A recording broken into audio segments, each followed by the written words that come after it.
இந்த போர்டில் என்ன கம்ப்ளைண்ட்னா, நான் இப்போ உங்களுக்கு அதுக்கான ஃபால்ட்டை ஸ்க்ரீனில் காட்டுறேன். இதை இந்த டிவியில் காட்டின சிம்டம். இது வந்து பார்த்தீங்கன்னா வெர்டிக்கல் கம்ப்ளைண்ட். இது வந்து பார்த்தீங்க அப்படின்னா இதை அந்த வெர்டிக்கல் ஐசி, அதாவது ஆம்பு. இதில் தான் பார்த்தீங்கன்னா அந்த நம்ம லோ சிக்னலை கொடுத்து ஒரு ஆம் பண்ணி ஹை சிக்னலாக வந்து எடுக்கிறோம். இந்த ஆம்பில் பார்த்தீங்க அப்படின்னா அது ரெஃபரன்ஸ், அதாவது இன்வெர்ட்டிங் நான்வெர்ட்டிங் இந்த மாதிரி சிக்னல் ஏதாவது ஒன்று ஃபால்ட் இருந்தாலும் உங்களுக்கு சிம்டம் அந்த மாதிரி காட்டும். அதில் ரிலேட்டடாக இருக்கிற ஒரு சில காம்பனண்ட் வந்து வேல்யூ கம்மியானாலும் இல்லை டேமேஜ் ஆனாலும் உங்களுக்கு சிம்டம் வந்து அந்த மாதிரி காட்டும். அப்புறம் இன்புட்டாக கொடுக்குற சிக்னல்லையும் பிரச்சனை இருந்துச்சு அப்படின்னாலும் உங்களுக்கு சிம்டம் அந்த மாதிரி காட்டும். இப்போ எந்த செக்ஷன்னு நம்ம செக் பண்ணுறதுக்கு உங்கள்கிட்ட கையில் ஒரு மல்டிமீட்டர் இல்லை ஒரு கெப்பாசிட்டி மீட்ரு இருந்துச்சு அப்படின்னா நேரடியாக இந்த ரிலேட்டடாக அதிகமாக பார்த்தீங்கன்னா கெப்பாசிட்டி தான் இந்த ஃபால்ட்டுக்கெலாம் அதிகமாக வரும். அதனால அந்த செக்ஷனில் உள்ள கெப்பாசிட்டர் ஃபுல்லாக செக் பண்ணிட்டோம் அப்படின்னா ஈஸியாக இந்த ஃபால்ட்டை வந்து நம்ம சரி பண்ணிடலாம். இங்கே பார்த்தீங்க அப்படின்னா அந்த கெப்பாசிட்டர் கொஞ்சம் உப்பி போன மாதிரியா இருக்குது. இது வந்து பார்த்தீங்கன்னா 1000 மைக்ரோஃபேரடு 25 வோல்ட்டு கெப்பாசிட்டரு. இது வந்து போயிருக்கு மாதிரி தெரியுது. இது நம்ம செக் பண்ணி பார்த்தாலே ஃபேரடு வேல்யூ கம்மியாக இருக்கும். அதையும் செக் பண்ணி பார்த்துருவோம். அதே மாதிரியே பார்த்தீங்கன்னா இந்த டியூனருக்கு இன்புட் பவர் சப்ளை ஒரு 5 வோல்ட் இன்புட்டு கொடுப்போம். அதுக்கு வந்து ஃபில்டர் பண்ணுறதுக்காக ஒரு 1000 மைக்ரோஃபேரடு 10 வோல்ட்டு கெப்பாசிட்டர் வந்து இணைச்சிருப்பாங்க. இதுவும் வந்து டேமேஜ் ஆகி போயிருக்கு. இதையும் நம்ம செக் பண்ணி ரீப்ளேஸ் பண்ணி விட்டுருவோம். அடுத்து பார்த்தீங்கன்னா ஆடியோ செக்ஷன் வருது, நல்லாத்தான் இருக்குது ஆடியோ செக்ஷனு. ஆனாலும் அதிகமாக பார்த்தீங்கன்னா இந்த ஆடியோ செக்ஷனில் இந்த இடத்துல வந்து ஒரு 100 மைக்ரோஃபேரடு 25 வோல்ட் கெப்பாசிட்டர் இருக்கும். அதே மாதிரியே ஒரு 220 ஓம்ஸ் வந்து ரெசிஸ்டர் இருக்கும். இந்த ரெசிஸ்டர் பார்த்தீங்கன்னா அதிகமாக இந்த கவர்மெண்ட் கிட்டில் வந்து அடியாகும். அதாவது இந்த டைப் கிட்டு 7L NM இந்த டைப்பில் ஃபுல்லாக இந்த மாதிரி டைப் இருக்கும். இதில் ஃபுல்லாக அந்த 220 ஓம்ஸுங்கிறது அடியாகுது. அது மேலோட்டமாக பார்த்தோம், அதில் லைட்டாக கருகி இருந்துச்சு இந்த மாதிரி தெரிஞ்சு அப்படின்னா அதை நீங்கள் கம்ப்ளீட்டாக ரீப்ளேஸ் பண்ணி விட்டுறது நல்லது. ஏன்னா மறுபடியும் ஒரு நீங்கள் மாட்டினதுக்கப்புறம் ஒரு 2-3 நாளில் மறுபடியும் ரிட்டர்ன் வரக்கூடாது. வந்துச்சுன்னா உங்களுடைய பேரும் வந்து கிடும். அதனால் அது வந்து பார்த்தீங்கன்னா லைட்டாக கறி இருந்தாலும் அந்த 220 ஓம்ஸ் ரெசிஸ்டர் வந்து மாற்றி விட்டுறது நல்லது. இப்போதைக்கு எடுக்கும், ஆனால் 2-3 நாள் அது ஓடும்போது மறுபடியும் டேமேஜ் ஆகிற கூட வாய்ப்பு இருக்குது. அதனால் அந்த 220 அப்படிங்கிற ஓம்ஸை மாற்றி விட்டுருலாம். அப்புறம் ரிலேட்டடாக மேலோட்டமாக வாட்ச் பண்ணி பார்த்தா மித்தது எல்லாம் நல்லாயிருக்கு. அதுக்கடுத்து பார்த்தீங்க அப்படின்னா இந்த பற்ற வச்சிருக்க இடத்துலலாம் பார்த்தீங்க அப்படின்னா இந்த சால்ட்ரிங் வந்து மைனூட்டாக விட்டுருக்கு நிறைய இடத்துல. இப்போ அதையும் நம்ம ஃபுல்லாக சால்ட்ரிங் ரீசால்ட்ரிங் வச்சு விட்ருவோம். வச்சு விட்டோம் அப்படின்னா இந்த போர்டு வந்து தரமாயிரும். அடுத்து வந்து இந்த பிடிசியை வந்து எப்போவும் செக் பண்ணிடணும். இதில் இந்த பிடிசி வந்து ஓப்பன் ஆகிருந்துச்சு அப்படின்னா டீகாசிங்களுக்கு பவர் சப்ளை போகாது. அதனால் இதையும் நம்ம செக் பண்ணிடுவோம்.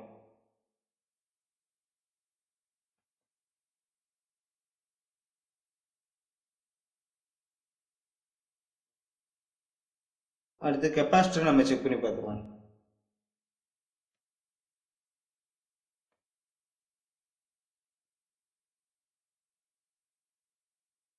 இந்த இடத்துல வந்து 1000 மைக்ரோஃபேரடு ஒரு 900 மைக்ரோஃபேரடாவது இருக்கணும். அதுக்கு கீழே இருந்துச்சு அப்படின்னா இது ஏதோ டேமேஜ் ஆகிருக்கு அப்படின்னு அர்த்தம். நீங்கள் போர்டில் இருக்கும்போது இதை செக் பண்ணாலும் கொஞ்சம் வேல்யூ வந்து கம்மியாக காட்டுறதுக்கு வாய்ப்பு இருக்குது. அதனால் ரிமூவ் பண்ணி கூட நீங்கள் செக் பண்ணி பார்த்துடலாம். இப்போ நான் இதை செக் பண்ணி பார்க்குறேன். முதல்ல செக் பண்ணுறதுக்கு முன்னாடி அதை டிஸ்சார்ஜ் பண்ணிவிட்டு இந்த இடத்துல வந்து 1000 மைக்ரோஃபேரடுக்கு வெறும் 260 சம்திங்கில் இருக்குது ஃபேரட் வேல்யூ. இப்போ இந்த கெப்பாசிட்டர் கன்ஃபார்மாக டேமேஜ். அடுத்து பார்த்தீங்கன்னா இங்கேயும் பார்த்தீங்கன்னா இந்த 1000 மைக்ரோஃபேரடு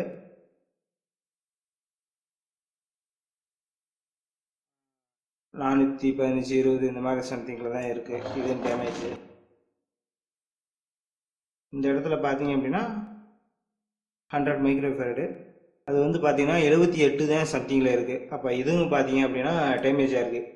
இந்த கெப்பாசிட்டரில் உள்ள பவர் சப்ளையில் இருந்து தான் பார்த்தீங்க அப்படின்னா உங்களுக்கு வந்து ஃபீட்பேக் எடுத்துருப்பாங்க. அதனால இது டேமேஜ் ஆச்சு அப்படின்னாலும் அது சம்மந்தமாக வேறு பவர் செக்ஷனும் உங்களுக்கு அதிகமாக டேமேஜ் ஆகும். அதனால் இந்த கெப்பாசிட்டர் வந்து ஏதாவது வீக்காக இருந்துச்சு அப்படின்னா மாற்றி விட்டுறது நல்லது. ஒரு 90ஆவது இருக்கணும், ஆனால் 77 தான் இருக்குது. டேமேஜ் மாற்றி விட்டுருவான்.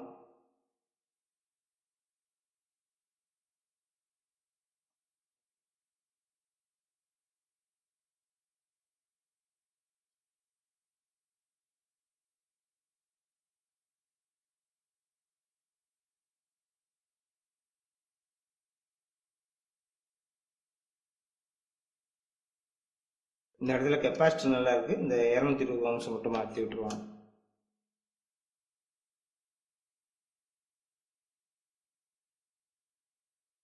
இந்த எல்லாம் நல்லா இருக்குது. அடுத்து பார்த்தீங்கன்னா இந்த இடத்துல ரெசிஸ்டர் நல்லா இருக்குது, ஆனால் லைட்டாக கறி இருக்குது. இது வந்து அதிகமாக டேமேஜ் ஆகும் அப்படின்னாலும் இந்த இடத்துல நம்ம அதை ரீப்ளேஸ் பண்ணி விட்டுருவோம்.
இந்த இடத்துல மட்டும் நம்ம பற்ற வைக்கும்போது முதல்ல தின்னரை வச்சு கம்ப்ளீட்டாக க்ளீன் பண்ணிவிட்டு அதுக்கப்புறம் பற்ற வைக்கணும். பற்ற வச்சதுக்கு அடுத்து நீங்கள் மறுபடியும் தின்னர் போட்டு க்ளீன் பண்ணி விட்டுறோம். ஏன்னா இந்த இடத்துல தூசி இருந்துச்சு அப்படின்னா அதோட நீங்கள் சேர்த்து பற்ற வச்சிங்க அப்படின்னா ஒழுங்காக அந்த சால்ட்ரிங் வந்து பிடிக்காது. அதனால் முதல்ல க்ளீன் பண்ணிவிட்டு பற்ற வைங்க, அப்புறம் வந்து க்ளீன் பண்ணி.